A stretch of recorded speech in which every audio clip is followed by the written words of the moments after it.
oh my gosh, how do I launch something if I'm not on social media? You do not have to be on social media.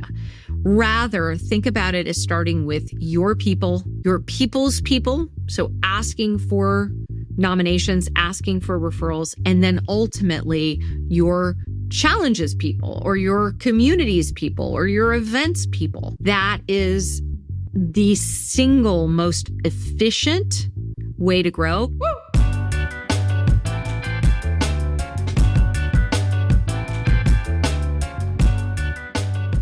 Hi, I'm Gina Bianchini, and this is People Magic, where we talk about all the topics that you would want to have covered in creating a $1 million community. So with that, let's go ahead and dive in. Hi, Gina. So I went off social media in the past few months, and it's been amazing. Like, I truly feel like a brand new person, but I'm having a problem. So I'm launching a new business, helping amateur chefs launch their own catering business. How am I supposed to get members to join me if I'm not on social media? I love this question because you are not alone. There's a lot of people that are like, yeah, that's not my thing. Or kind of even the sort of the worst case, which I probably fall into, which is I'm consuming a lot, but I'm not posting. But then I also am like, oh, I should totally post.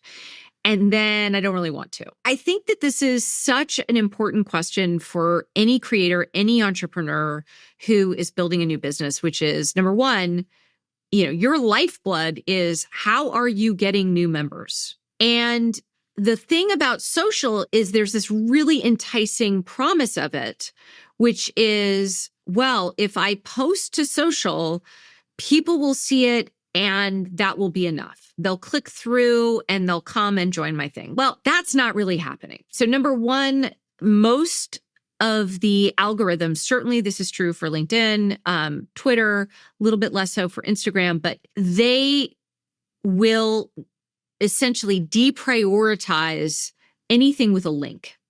Anything with a link. Now, it's not true across the board, but it's a good kind of rule to live by, which is put your link in the first comment. Don't put it in the post. But what that means is that, number one, you got to post a lot. And even when you're posting a lot, only about 1 to 5% of your followers are seeing your posts. How do you get more people to see you on the social medias? Well, great business, boost, run ads. So now all of a sudden you're like, okay, well now I'm going to spend like $500 or $1,000. I'm going to spend money and you still you boost things and you still don't get a good response.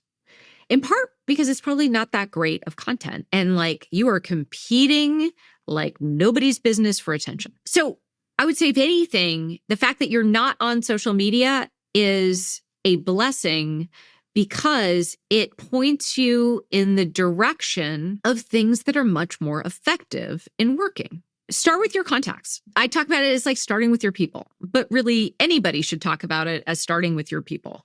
Start with the people who are in your contacts. Who is going to know somebody who is interested in cooking, likes to cook, maybe might want to dip their toe into how to run an event, or you can help and think about what are the set of things that somebody could do if they just want to experiment.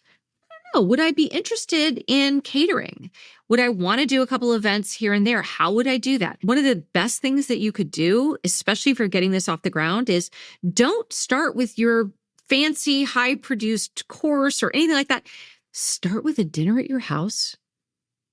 Invite people who might be interested in what you're going to put on and introduce a 14-day or 30-day challenge. Hey, I'm setting this thing up that over the next 30 days, I'm bringing together a group of 10 amateur chefs, people who like to cook and who are business curious about starting a catering business or doing the occasional event. Together over the course of 30 days, we'll have small groups amongst this 10. We'll just break up into 2 people and we'll go ahead and I put together kind of a set of things for people to do every day or every week or once a week we'll meet up. The benefit of starting with something that is finite, 30 days, you will learn so much more. and you won't be on the hook for something that you are a little bit afraid of. Like, what if people don't want it? Or what if I like put together this massive offer of an annual membership and I get 5 people? Don't do it that way.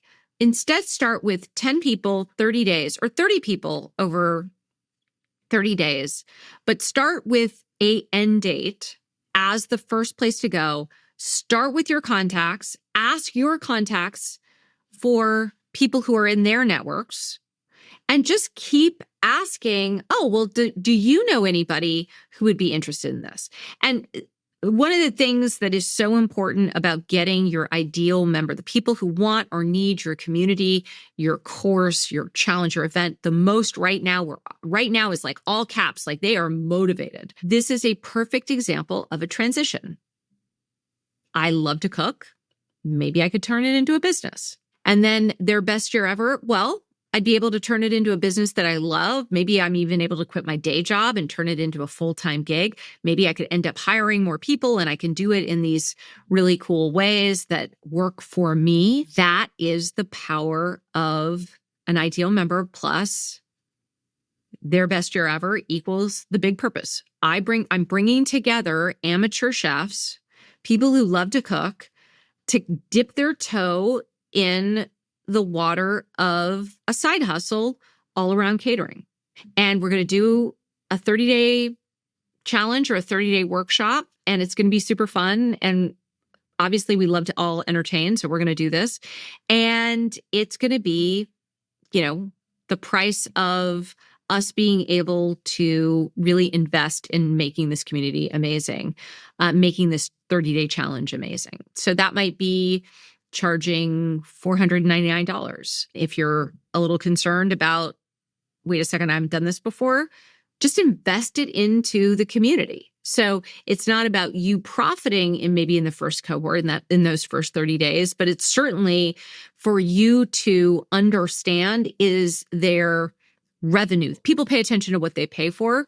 Are they excited enough about this idea that they're like, yeah, I'm in for $499. Like, I'm going to come out the other side with meeting some cool people, having some great meals, learning together how to build a business. How are people finding catering clients? How do you manage your catering pipeline? How do you think about charging? What are the kinds of recipes that make a ton of sense for catering your first event?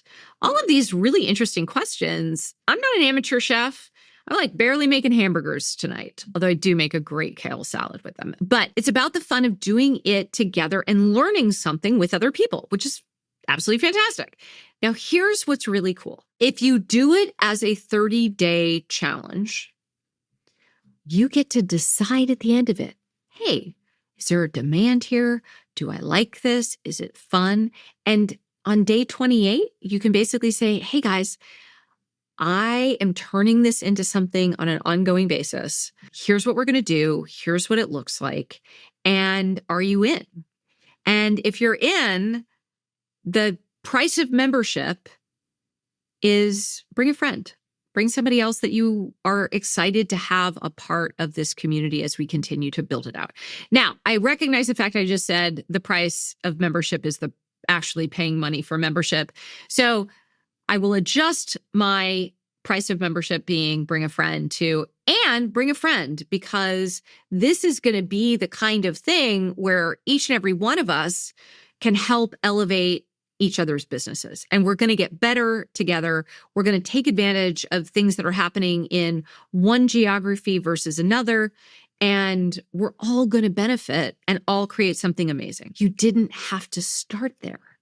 You didn't have to make it this big thing that then becomes scary, that then becomes either really stressful or you don't end up launching it. I have seen both. It's so much better to be like, we're going to do this fun thing for 30 days and then pay attention to whether or not you're getting energy from it, whether or not it's fun, whether or not it's a platform to meet new cool people and you're feeling more creative and it's more fun. Then you can turn it into something that is more of a business. So I know we started with, oh my gosh, how do I launch something if I'm not on social media? You do not have to be on social media. Rather, think about it as starting with your people, your people's people. So asking for nominations, asking for referrals, and then ultimately your challenges people or your communities people or your events people. That is the single most efficient way to grow, because guess what else? You didn't go spend $500 to boost your LinkedIn post to try to get a few more people to see it. This is the way to go. And then over time, your community continues to grow because your members are inviting in other members. And that is getting easier and easier and easier because the software is getting better at priming your members and encouraging them to invite new people in, or reminding them the kinds of people that are just a perfect fit for this community and ways that they are going to get recognition and that they are going to get intrinsic motivation. I've not seen extrinsic motivation work particularly well as it relates to referring new members into a community. It's possible, but not totally normal for human beings to do. Much easier to be word of mouth.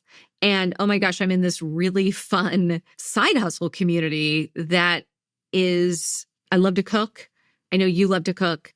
We're like doing things together to kind of build these catering businesses on the side. And it is the greatest group of people and it is so much fun. And I totally think you should come to our next event. It's like we do these live streams once a week. Feels really normal and natural to sell that.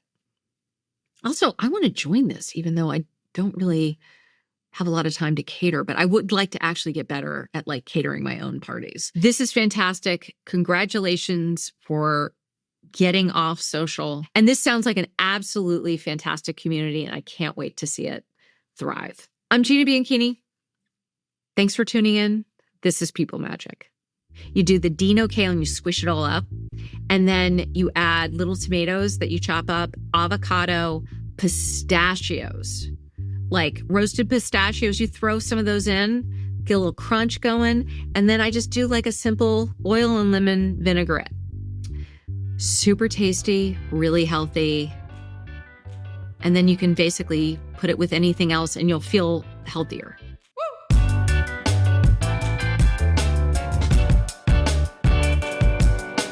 Thank you for being a part of People Magic. I could not do this show without you. If you want a deeper dive on any of these topics, how to build a community, run a membership, choose your pricing, I have a 9-part free People Magic Masterclass on our website, and the link is in the show notes. This is something that I'm so grateful to have the opportunity to share with you, so hopefully you'll find it valuable. And I can't do this show without some burning questions. So everything that I tackle is something someone just like you has offered their idea or offered their question. We take it and turn it into a show. So in the show notes, there is the link to leave me a voice memo, and I hope you'll take advantage of it.